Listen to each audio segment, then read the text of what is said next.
कौन सा floor? Italian marble. Oh no, flat. 3 BHK है मैम. घर बेचने का भूत सवार. लिस्ट कीजिए 99 एकर्स पर और पाइए genuine buyers.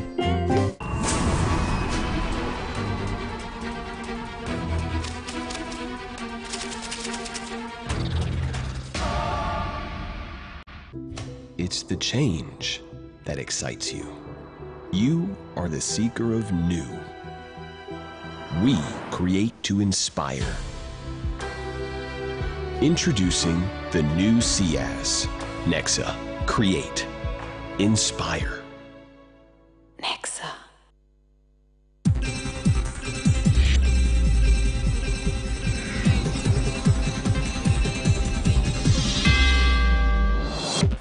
Thousands arrive at the Chief Minister's official residence for Janta Darshan, but the Chief Minister leaves them waiting for nearly 90 minutes before finally making an appearance. KC Venugopal clarifies further, State Siddaramaia's statement has been blown out of proportion and that he himself is backing the coalition.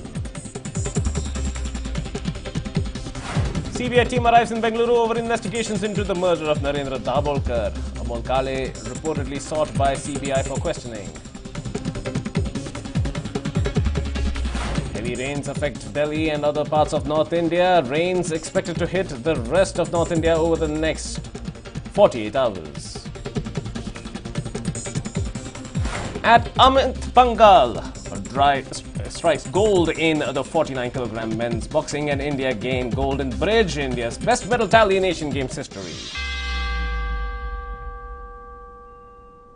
Hello and welcome to News 9. I'm Nikhil Vasuki. We have some big news on the sports front. India crossed best ever Asian Games haul. That's the latest coming in. Amit Panghal has won the gold medal in the men's light flyweight 49kg class boxing, defeating Rio Olympics champion Hasanbhai Dusmatov of Uzbekistan, whereas Pranab Bardhan and Shibnath Sarkar have won gold in bridge men's pair event. India has now 67 medals, 15 gold, 23 silver and 29 bronze. That's the latest coming in. Double gold glory for India, taking India to its best ever medal tally in India's history in Asian Games, with 67 medals, 15 gold medals so far, 23 silver and 29 bronze. Michael Vijay joins me on the phone with more on this. Michael, a red-letter day for India in the world of sport. Gold medals in the men's light flyweight as well as in bridge. So certainly, dominance continues. Yes, absolutely. Nikhil, the bridge one was a surprise. Bridge making its debut and India just proved their worth. Similarly, what happened in Kabaddi, when Kabaddi made its debut, India was just dominating. Hopefully this domination will continue for some more time to come. And it's not just a flash in the pan. They don't start off on this note and then they don't, in subsequent years, they don't falter. That's the hope now.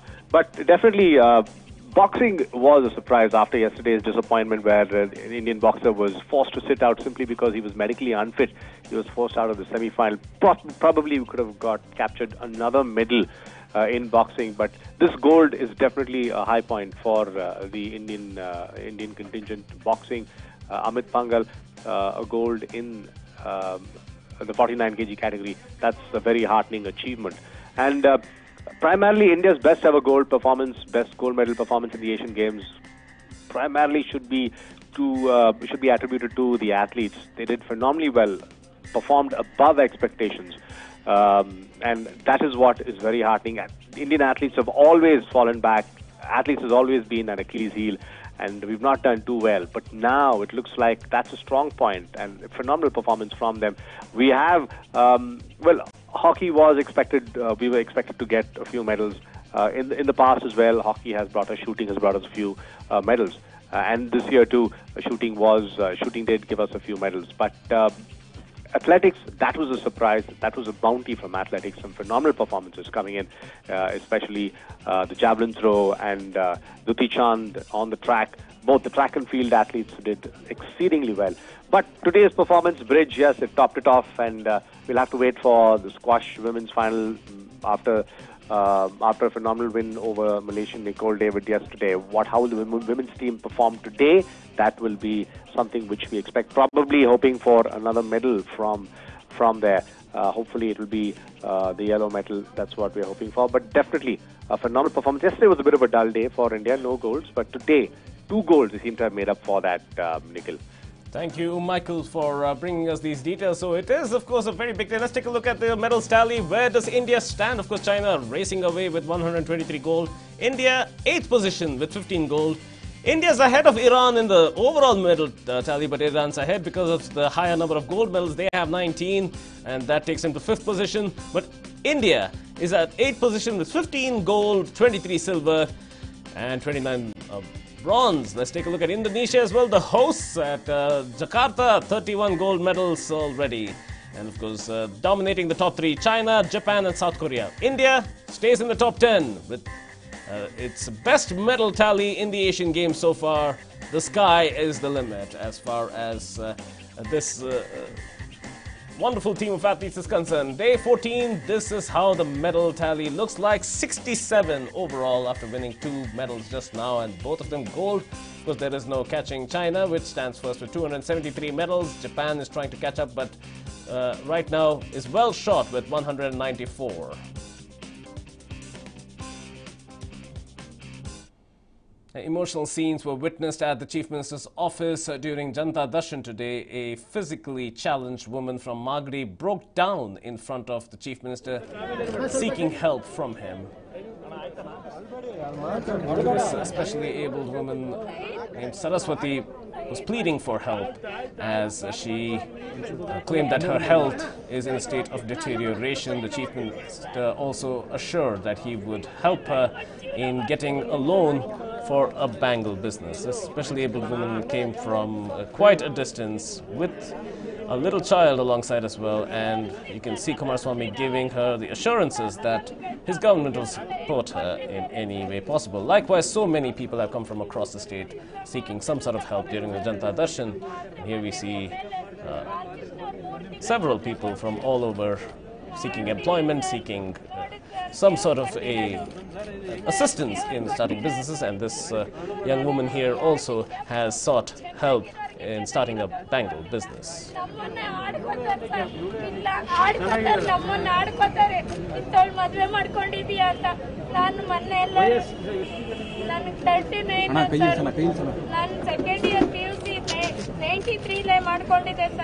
ನನಗೆ ಮಾನಸಿಕವಾಗಿ job ಇಷ್ಟ ಇಲ್ಲ, government job ಇಲ್ಲ, ಸ್ವತಂತ್ರವಾಗಿ ಬಳೆ ವ್ಯಾಪಾರ ಮಾಡ್ಕೊಂಡು ಜೀವನ ಮಾಡ್ತಿದ್ದೆ. ಯಾರ broker. Well, big news coming in. North Karnataka Congress leaders demand that Siddaramaiah contest from Koppal for the Lok Sabha polls. That's the latest coming in.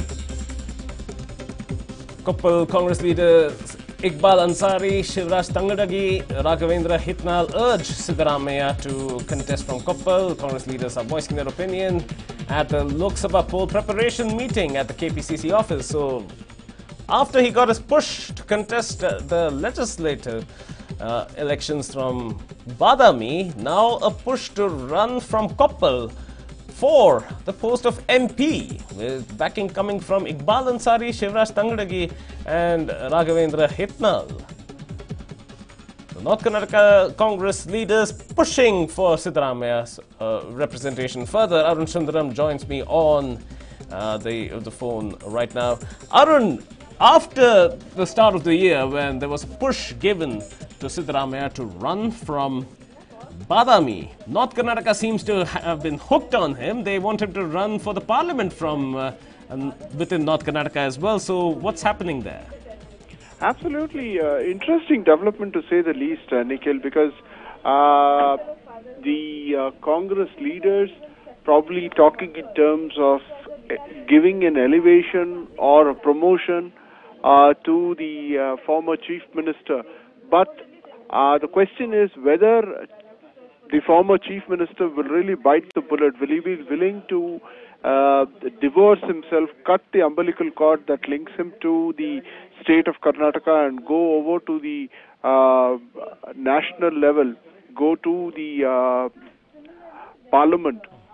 Although, remember, at this point of time, he is a member of the AICC, core committee, and he has a very prominent role to play. But the fact remains that he is close as far as Karnataka is concerned, keeping a tab on what's happening, ensuring that the coalition is able to pull along, etc. And the fact that this is coming months before the crucial Lok Sabha poll only adds a new twist or dimension to the existing narrative, Nikhil. Well, thank you, Arun, for speaking to us on this.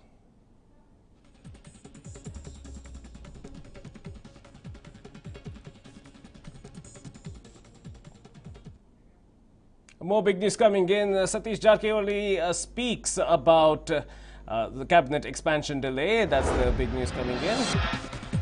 Satish Jarkioli speaks about cabinet expansion delay. Pressure from MLAs is leading to the delay in cabinet expansion. This cabinet expansion will take place after Siddaramaiah returns from his tour abroad. He's yet to embark on a tour abroad as well.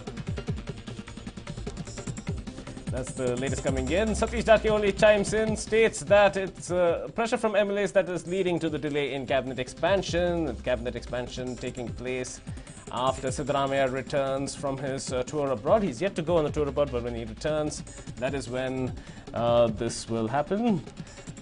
It's expected to happen in the third week of September, but this is Satish Jarkioli's version of the story.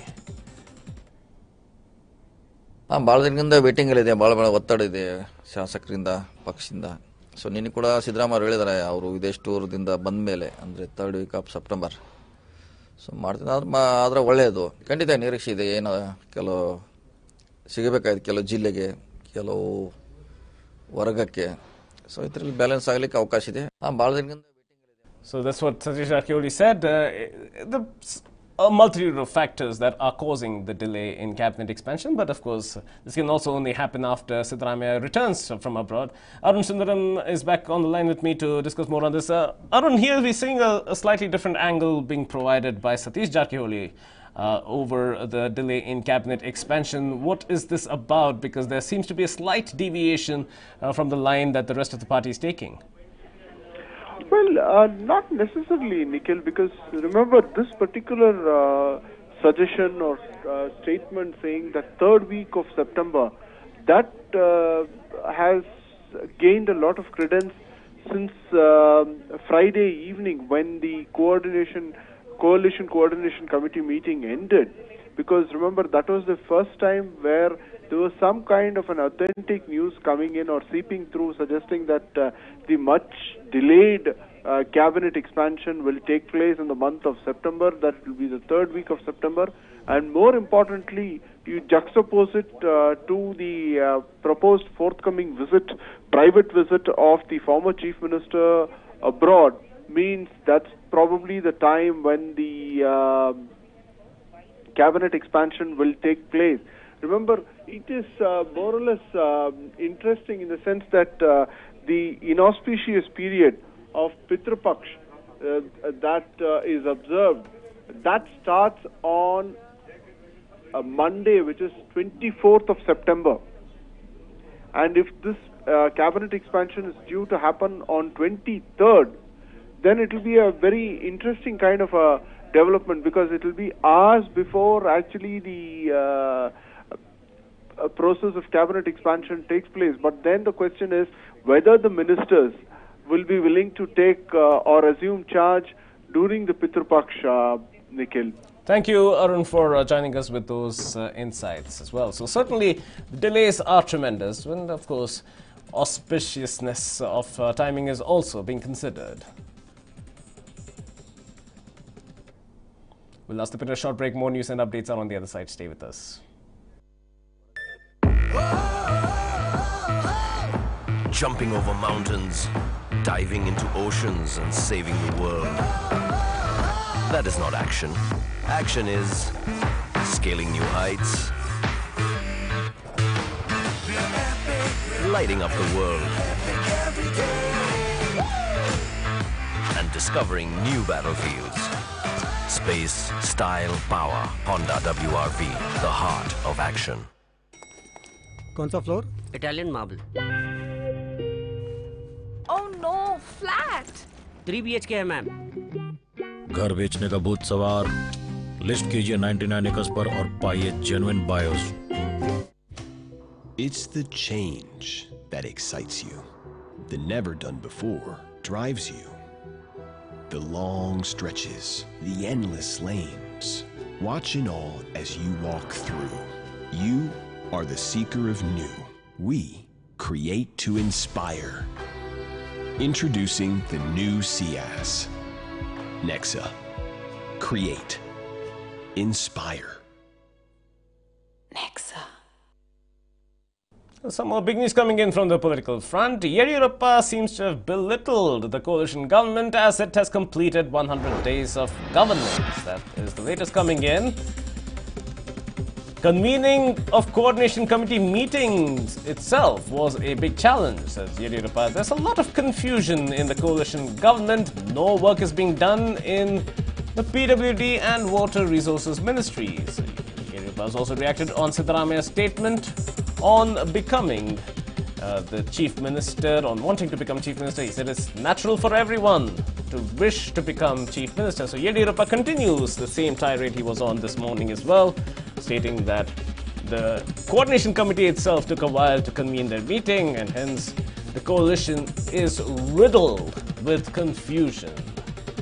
A bunch of criticisms coming in from Yediyurappa once again today. Let's listen to these criticisms.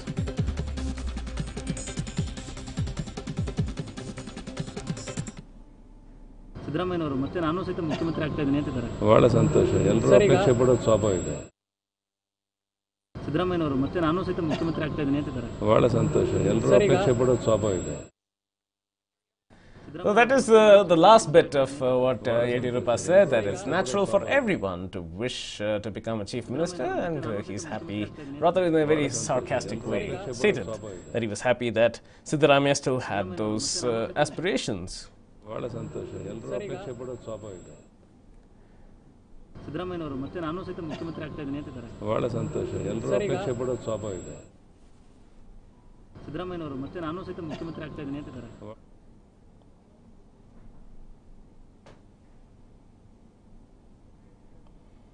Now, State Congress in charge KC Venugopal has sought to downplay Siddaramaia's comment on wanting to become chief minister. He said, and I quote, Siddaramaiah has already clarified on his remarks yesterday.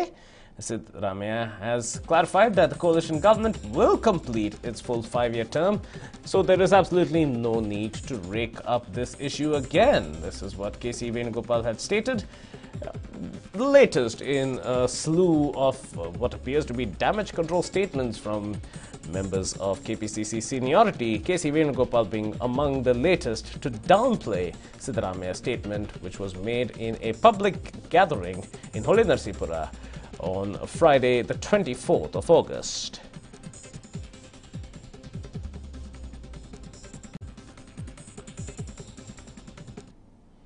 Now, infighting seems to have come to the fore during B.S. Yediyurappa's meeting in Kalburgi, with leaders of the Banjara community quarrelling right in front of B.S. Yediyurappa over a poll ticket. These are supporters of Subhash Rathod and Babu Rao Chauhan fighting for the Kalburgi Lok Sabha ticket. Let's just take a quick look.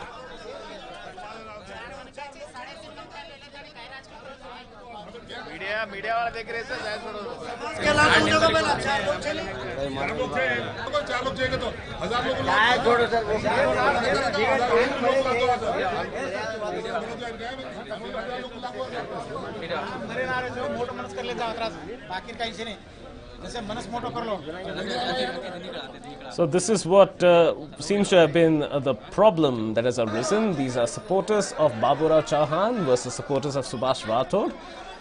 While B.S. Yediyurappa sought to allay any confusion at a much later time, saying that the ticket will be announced after a survey is conducted within the entire constituency. Here are two groups of supporters, but of course whether these are the sole aspirants for this area is certainly not a certainty. And here we see a quick meeting between B.S. Yediyurappa and the leaders on the left of your screen. A Gauri Lankesh case accused Amol Kale was sent to CBI custody. The CBI had approached the court seeking a body warrant of Amol Kale. Amol Kale is the main accused in the Gauri Lankesh murder case, with CBI suspecting Amol Kale's involvement in rationalist Narendra Dabholkar's murder. CBI sleuths are looking to take custody of Amol Kale from Parapana Agrahara today. A vast network is already being perceived over here within the murders of Gauri Lankesh, rationalist Narendra Dabholkar, rationalist Govind Pansare, and writer M.M. Kalburgi. All of these seem to have a lot of missing links put together, and it certainly has warranted a great deal of investigation. And one of the links over here between slain journalist Gauri Lankesh and slain rationalist Narendra Dabholkar seems to be Amol Kale. The Karnataka Special Investigation Team sleuths have gathered information from the anti-terrorism squad team from Maharashtra in the Gauri Lankesh case. 4 two-wheelers used for murders of rationalists seized by the ATF's team seem to have come to the fore. These vehicles suspected to be used in the murders of M.M. Kalburgi, Govind Pansare, Narendra Dabholkar and Gauri Lankesh have been seized by the police, with the ATS in Maharashtra further examining which vehicle was used for which murder. Here is the motorcycle, one of which was seized by the police, being used, as you can see on that date stamp, the 5th of September 2017, the date in Rajeshwari Nagar, I beg your pardon, when Gauri Lankesh was shot to death just outside her home at about 9:30 at night. Maharashtra ATS and the Karnataka SIT are working together to piece this particular angle as well. The motorcycle angle is being looked at, the firearm angle is also being looked at here. A lot of commonalities between the 4 murders.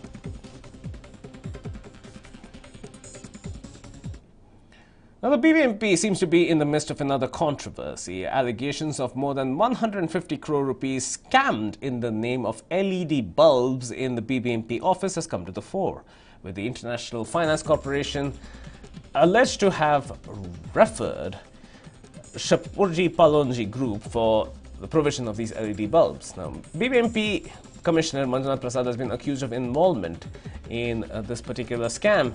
So yet another controversy in which the BBMP seems to have gotten itself embroiled within. And here we see the copy of the complaint that has been filed through the Right to Information Act. And the complainant is on the left of the screen, having spoken about this. Information was sought about LED street lighting, and this is across the BBMP limits. 150 crore rupees, that is the quantum of the scam. So this is LED lighting in street lamps across the city that come under the auspices of the BBMP, and that the tendering process has raised a lot of questions among the RTI activists. Heavy rains have continued to lash the national capital, New Delhi, with low-lying areas in the entire capital region inundated due to heavy rains. Bus stuck in rain water at Yamuna Bazar area was just one of several such sites. Here is that bus.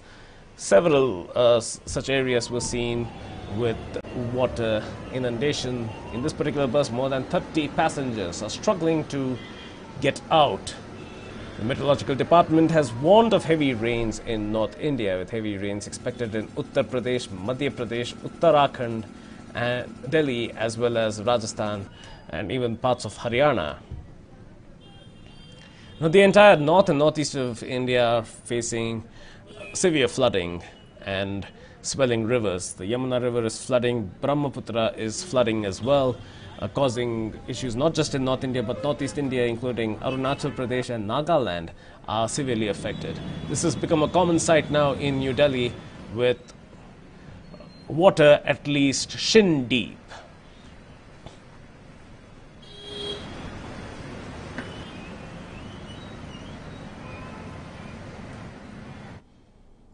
Now, with the festival of Dasara around the corner, preparations are underway for the festival. The herd of elephants preparing for Dasara festivities are now being taken to Mysuru from Somwarpet near Madikeri.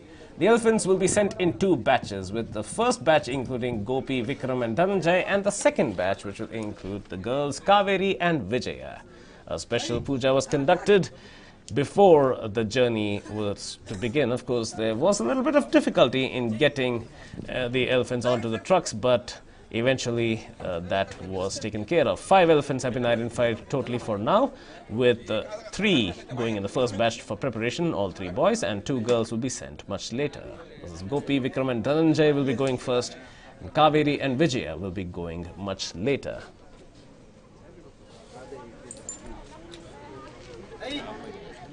Here we see forest officers as well as the mahouts trying to get one of the elephants to board the truck. This is said to be Dhananjay, a little wary about the truck, but eventually he did climb on it. He did require little assistance from one of the older elephants who pushed him inside. A little nervous to step onto something that is very constricted in the amount of surface area it has, while the mahouts were trying to comfort him by patting on his trunk.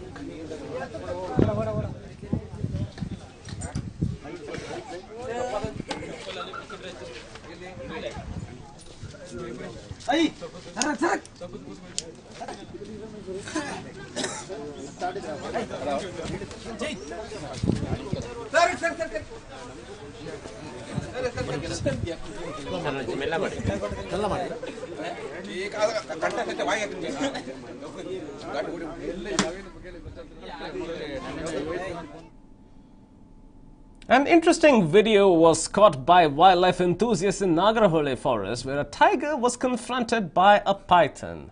A python, sprawling itself across this pathway, had intimidated the tiger so much that the tiger decided to recede.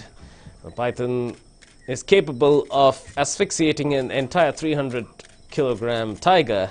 So this was a scene of intimidation that is very rare to capture on video, let alone photographs. And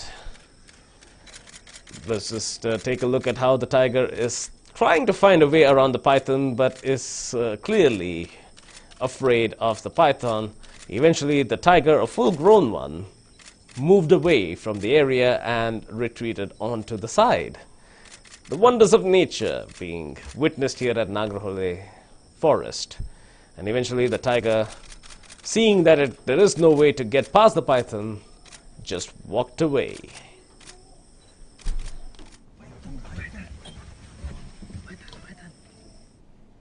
And that's a wrap on this edition of the Bulletin. Up next is Sports Superfast. England finished 6 for no loss at stumps on day 2 in Southampton. England trailed India by 21 runs after they bowled India out for 273.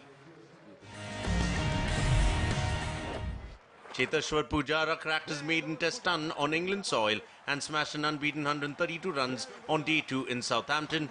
This was Pujara's second ton outside the Asian subcontinent. With the ton in Southampton, Cheteshwar Pujara overtook former Indian captain Gundappa Vishwanath tally of 14 test tons. This was Pujara's 15th ton from 61 tests. Indian captain Virat Kohli completed 6,000 runs in test cricket on day 2 of the Southampton test against England. Kohli became only the 10th Indian player to reach the milestone.